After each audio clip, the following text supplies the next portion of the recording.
I want to go a little bit weiter in the sugya of Tefillah Be'ez Hashem. I want to get actually to some different topics that are not necessarily hashkafa and chizuk and Tefillah, but just random things that we'll get to. I decided, I think, one more day. We could spend all year on this, by the way, just so you should know. We could spend all year on chizuk and Tefillah. Tefillah is something, as the Gemara told us, we mentioned around the beginning, that requires constant chizuk. If not, it doesn't work. You know, they say that davening is similar to, can you imagine you have a very wealthy guy, millions and millions in the bank, right? Unbelievable, right? He's got a lot of money. The problem is, he can't take 1 penny out of his bank without either a credit card or a check. But you have millions, it doesn't work that way. There's a way of getting things out. There's the same thing. The Rebbeinu Shalom can give us so much. He wants to give us so much. And we're desperate to have it. But there's a way of getting it out. How do you get it out? Through davening. Davening is our check. Davening is our credit card that takes out the money that's ours. Right? The brachas in our lives, the Rebbeinu Shalom wants to give us. But if you don't daven, you're not going to get it, which is what we spoke about last time. The Heilige Baditchev, the Heilige Leivi Yitzchak, mi Baditchev, once walked over to a Yid who was davening, and the Baditchev waited for him to finish. And the Baditchev walked over to him and said, Shalom Aleichem. And he looked at the Baditchev, he said, I've not been anywhere. I've not been out of town. I come here every day. I understand. Like, what's the Rebbe doing? So the Levi Yitzchak said, when you were davening, I saw that you were so absorbed in your thoughts. You were thinking about traveling abroad, doing business, earning a lot of money, and then eventually you came back down to this world, to normality. So I decided to give you a Shalom Aleichem, and that's the inyan of davening, Rabbi Say. Now, I want to mention to you the Gewaldige Yesod, which we find in Parshas Koyach. So we know that there was a fight. We're not going to go into the whole sugya now because everyone I think is familiar with it. But the idea basically, and Rav Eli Lopian spells this out, that Koyach came to Moshe Rabbeinu and said, Mechatesa. Why can't we also be close to Hashem? Why can't we also offer korbanos? Why can't we also be kohanim? All of the various things that he told, and he holds the shailes, and in our house for the svarim, chayv and a mezuzah. Okay. So Rav Lopian explains a Gewaldige Yesod. What happened? What happened is Moshe Rabbeinu and Aaron told Korach and his followers, so to hundreds and hundreds of some of them Choshev men, okay, no problem. You can offer your korbanos. No problem. You offer korbanos. We'll offer our korbanos, and whoever the Rebbeinu Shalom accepts will know that Hashem wants him to be the leader. So off you go. You offer your korban. We'll offer ours, and we'll see who wins. Right? Let the best man win. The problem was that right before, we know that Moshe Rabbeinu davened. What did Moshe Rabbeinu daven? Torah tells us this clearly. Moshe Rabbeinu davened that the Rebbeinu Shalom should not accept Korach's korban. Because if he does, how's that going to look? It's going to be a disaster to Klal Yisrael. It's going to be a disaster to everything. Now, just take a step back, says Rav Eli Lopian. Take a step back for a moment. Think for a moment. What is going on over here? Why would the Rebbeinu Shalom take Korach's korban? Can you imagine if all of Klal Yisrael see this machlekes? You got Moshe and Aaron. They just took everyone out of Mitzrayim. They just split the Yam. Right? You had Kriyas Yamsuf. You saw everything is there. Everything is happening. And they're going to take Korach's korban? Obviously not. Why would Hashem do that? So why did Moshe Rabbeinu daven? Says Rav Eli Lopian. Again, you see from here the Yesod of the Koyach of Tefillah. Because if Korach would offer a real sincere Tefillah, the Rebbeinu Shalom would have to give it to him. And therefore, because of that, Moshe Rabbeinu had to offer a tefillah against that tefillah. That means the koyach of tefillah is so great that sometimes the Rebbeinu Shalom will give us that which we don't even want. We might think we want it, but something which is not even good for us because you daven. That is the koyach of tefillah, and that's what a person has to realize is the potential is inside all of us. That every single one of us should be using this. There's a Gemara in Brachas Lamed Beis Amud Beis. The Gemara tells us an incredible story. The Gemara says, Maisa b'chosid echad. Story with a particular chosid. He was davening on the way. There he was, davening Shemini Esra. And a big general comes in and says shalom to him. He didn't answer. So he waited until the Jude prayed, and he finished praying. And when he finished, he said to him, you empty one. Doesn't it say in your Torah, look after yourself? When I said hello, why didn't you answer? I could cut off your head if I wanted to, the Gemara says, the general said to this Chassid Echad. I could cut off your head, I could kill you. You should have said shalom to me. Why didn't you? So he answered him and he said, excuse me, sir, if you would be standing in front of a human king and your friend came over and says, how you doing, Steve? What's going on? Everything okay? Would you answer him if you're in the middle of talking to a big general? General said, not a chance, chas v'shalom, I'm in the middle of talking to a big general. And if you would have answered, what would have happened? Probably the general would have cut off your head. So he said, it's a kal v'chomer. If you're standing in front of a human being king that's only here today and gone tomorrow, me, who's standing in front of Melech, Malchei HaMelachim, can you imagine? Of course I can't interrupt my davening and talk to you. And the general said, okay, that's beautiful. So that's the question. That's the story in the Gemara in Brachos. The Achronim asked a kasha, and they said, Lemaisa, how could the chassid put himself in danger? Right? Just say hello. The Torah tells us that you have to look after yourself. The Torah said, "B'chai b'hem." You got to live by them, meaning you got to live by the Torah. V'lo shiyamas b'hem. If the guy could kill you, so you jolly well stop B'shemona Esra. And it's a very nice kal v'chomer that he said, beautiful. But the Lemaisa, why? Why didn't he stop B'shemona Esra? As I fact, the Achronim. Zuk Reb Chaim Kaufman from Gates at the Mishkas Shemen. Beautiful, beautiful sight. He brings a teretz that he heard himself on the Vishnitzer Rebbe. And he said, it's not the pshat that the chassid heard the general and just didn't answer him. The pshat is they didn't hear him. He just didn't hear him. He was so immersed in his tefillahs, he couldn't even hear the general. Because of course if he would have heard him, theoretically he should have stopped and said hello, because he's putting his life in danger. That's what it means to daven. That's what it means, Oymid Lefnei HaMelech. That's what it means to daven. To have a situation, it's a she'ifa, it's a high goal. I'm not saying any of us can get there, but it's a goal that maybe one day we could try to strive to get somewhere close to there at least. At least something. Shouldn't even hear it. Right? It's such an incredible thing. Rav Aaron Chernobyl once asked his gabba, he said, why haven't you davened today? He said, because every time I daven, I get distracted, and this one asked me to do something. I'm the gabba of the whole house of the Rebbe, so you can imagine everyone's coming over to me, can I do this, can I do this? I never concentrate anyway. My davening is not worth anything, so I decided today to skip it. He said, but I can see, he said, Rav Aaron Chernobyl, I can see on your face that you didn't daven. That means that your tefillah means something. That means even if there's no kavanah, and people get disheartened sometimes. I don't have intention, I have no kavanah, I can't think of the words, I don't even understand the words, I can't concentrate, I'm thinking of a million different things. Do you think my tefillah means anything?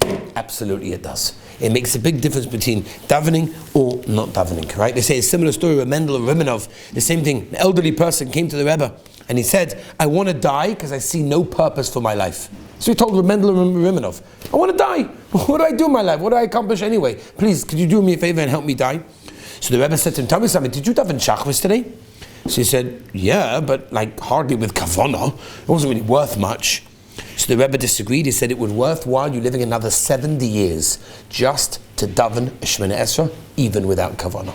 Now, of course, that shouldn't be an excuse to not have kavanah. We should try to strive to have kavanah. But it means that if after davening, or even before davening, we think to ourselves, what am I davening for? Like, does anyone care? Is anyone listening? Whatever. It's not that way. It's mamish not that way. We have to realize our tefillahs mean so much to the Rebbeinu Shalom. He cherishes every one of our tefillahs. Chazal tell us he takes it as a jewel on his crown. Can you imagine the Rebbeinu Shalom taking your tefillah and putting on a jewel on his crown? It's the most incredible thing in the world. It's unbelievable. Chaim Shmulevitz has a moedik shtik on Sichas Musa, where he brings down Maimon Chof Ches, where he brings down our parashas that the Rebbeinu Shalom took us out of Mitzrayim. We were almost on the Memtes Shari Tumah, the 49th worst, lowest level possible, and the Rebbeinu Shalom lifted us up after being submerged in Mitzrayim and elevated us, right, up to the 49th level of Kedusha at Har Sinai. And therefore, says Reb Chaim Shmulevitz, the Rebbeinu Shalom is willing and capable to help every single one of us in our spiritual efforts, as long as harchev picha va'amaleo, like we say every day in Pesukah de Zimra, open up your mouth and I will fill it. In other words, the Rebbeinu Shalom says, I want to fill you with so much, but open your mouth, talk to me. Talk to me. You know, the Chofetz Chaim, I've mentioned this many times, but I'm going to say it again. The Chofetz Chaim writes that a person should be davening to Hashem all throughout the day. He says Shemona Esra is not enough. People think, I daven 3 times a day, what's the problem? I daven Shachris, Mincha, Ma'av, I'm good, right? Spoiled this. The Chofetz Chaim says a person should daven not in Shemona Esra. There should be a time that a person should daven to Hashem. I'll give you an example. Does anybody ever need something and daven to Hashem? Let's say, for example, you're driving and you need to get somewhere really quickly, and you see there's a red light coming up, and like, if there's a red light, it's a really long red light. By the time I get there, I'm going to miss my point. Whatever. What do? Stress or daven to Hashem? You should be davening to Hashem. Right? A woman, for example, that makes a cake. Simple thing. Should be davening to Hashem. I want the cake to come out. A person should start accustoming himself to talk to the Rebbeinu Shalom, to build up a relationship with Hashem. That is tefillah. Tefillah, said the Chofetz Chaim, doesn't only mean that which the Ansik Knesset Gedolah put into the words in the text of our script, of our Siddur. People think, okay, I'm Yaitz, I said all the words, I'm good. When else do you daven? Chofetz Chaim. We meant a bug? No. Bugging you. No, you're never bugging Hashem. Hashem wants a relationship with you. The more you talk to Him, the more relationship you have. The definition, by the way, of a good relationship is communication. And therefore, if you have a good relationship with Hashem, it's because you talk to Him. Now, I specifically quote the Chofetz Chaim because I can give you many Marmar comments on the Kutim Maran and others as well that say the same thing. But I wanted to specifically tell you a Chofetz Chaim that says mufurish that davening Shemona Esrei is not enough. You need to have other times in the day. I want to know how many people here at any other time during the day, apart from when they're in shul davening during this manim of tefillah, talk to Hashem. That is tefillah. By the way, according to Ramban, that's pure tefillah. That's when you're chayv in tefillah. When you have an eighth story, when you need something, you daven, you're chayv in tefillah. So Rambam's not that way. It's only 3 times a day. Whatever. We're not going to go into now the chiyuvim of tefillah. But the idea is, Rabbi said, build a relationship. Build a relationship with Hashem. Talk to Hashem. You're going up the stairs to your room. Talk to Hashem. I'm going to have a bit of rest. I should sleep well. So mitzvah Hashem, I should learn in the afternoon, or whatever it may be. Just talk to the Rebbeinu Shalom. Talk to Hashem. You like talking to people. Talk to the Rebbeinu Shalom. Talk to God. You know, Shinsha Pinkas once got a knock on the door. It was 11:30 at night in Ofakim where he lived. And somebody knocks on the door and said, Rebbe, I was told to come to you. I have waited 6 years to have children. Can you imagine the pain of the time waiting 6 years to have children? And I was told to go to Shinshan Pinkas in Ofakim, and here I am. Could you help me? So Shinshan asks me a few questions about whatever, and he says, okay, could you come back in 2 hours? It's 1:30 in the morning. So sure, no problem. Comes back in 2 hours, knocks on the door, Shinshan Pinkas opens the door, and said, come into my car. So they get into Shinshan's car, and Ofakim is in the middle of like nowhere, and they start driving 10-15 minutes, and they get to like a completely deserted place. There isn't a light in sight. The place is pitch black. So he tells the man, could you get out please? I was like, okay. So he gets out. Shinshan says, okay, I'm coming back in 20 minutes. Talk to Hashem. Closes the door and drives off. The place is pitch black. The guy's not like, okay. So he starts davening and says to him, that he remembers by heart, whatever. 20 minutes later, Shinshan Pinkas suddenly sees lights. Shinshan Pinkas drives up. He sees him. Shinshan takes one look at him and says, no, that's not davening. Talk to your Creator. Talk to the Melech Malchei Amlochem HaKadosh Baruch Hu. He turns lights, I'll be back in 10 minutes. And he drove off. He came back 10 minutes later, the tears were going down his eyes. He realized when there's no one else around, there's no lights, nothing distracting him. There's only me and the Rebbeinu Shalom. And Baruch Hashem, within a year he had a child. Because the power of tefillah, when a person really believes in the Rebbeinu Shalom, is the most incredible thing. And let me just end with one last Gavaldige Yesod. One last Gavaldige Yesod. The year was 1938. Now 1938 was right before, as we know, familiar with history, it was right before the war, right before the Holocaust, right?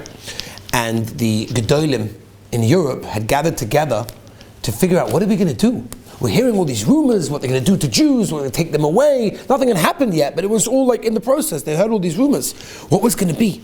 And all the biggest Rosh Hashivas, the Gedolim, the Tzaddikim, the Rebbes, everybody gathered together in order to make some kind of idea of what we should do. And each Rebbe and each Tzaddik and each Rosh Hashiva got up and said, Rabbi Sai, I think we should work on Tznius. And the next guy got up and said, Rabbi Sai, we should work on Shmiras HaLashon. And the next guy said, we should. Everyone came up with a beautiful idea, Torah, Chesed, beautiful. The last speaker was the Ponovitch Rav.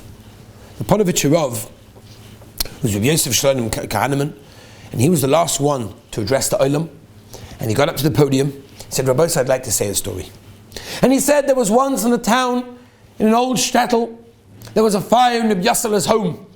A fire in Rabbi Yossela's home. Could you imagine? In those days, the houses were made from wood and hay and straw. It spread very, very quickly. It was in the middle of the night. All of a sudden, the commotion woke everybody up. Everybody ran outside. The fire people came and, tried buckets, whatever they could possibly do. And in the middle of all the commotion, they realized, hey, where's Rabbi Yossela? The guy who lives in the house, where's he? He's not here. He must be upstairs. He must be sleeping. We never woke him up. They can't go in the house. What are they going to do now? So each one came up with different ideas. One guy says, I'm going to take a ladder. I'm going to go round the side and maybe through there. One guy says, I'm going to take stones and maybe hit the building, maybe through that. Each one came up with different ideas. And one guy says, it's too late. All these ideas are very beautiful. There's a fire right now. There's only one thing we do. Scream at the top of your lungs together. We'll wake him up. So the Panovich Rav. Everyone has beautiful ideas. Yeah, we have to work on sneers. We have to work on Shmir Haloshin. We have to work on Torah. We have to work on Chesed. There's so much we have to work on. Sometimes it's too late for that. There is only one Eitzah. And that is the Eitzah of Tefillah. The Eitzah of speaking to the Rabbeinu Shalom, begging the Rabbeinu Shalom, beseeching the Rabbeinu Shalom. Rabbi say, every single one of us have the most incredible koichas, tremendous potential and strength in Tefillah. We don't even realize our strength in Tefillah. And Be'ez Hashem, we should try to machazik ourselves a little bit before Shemona Esrei. Just think for a moment, who am I talking to? The Melech, Hamalchei, Hamlochim. When you're walking on the street, talk to Hashem. When you need something, talk to Hashem. Start to build a relationship with the Rabbeinu Shalom. And Be'ez Hashem, the Rabbeinu Shalom will give us everything that we need.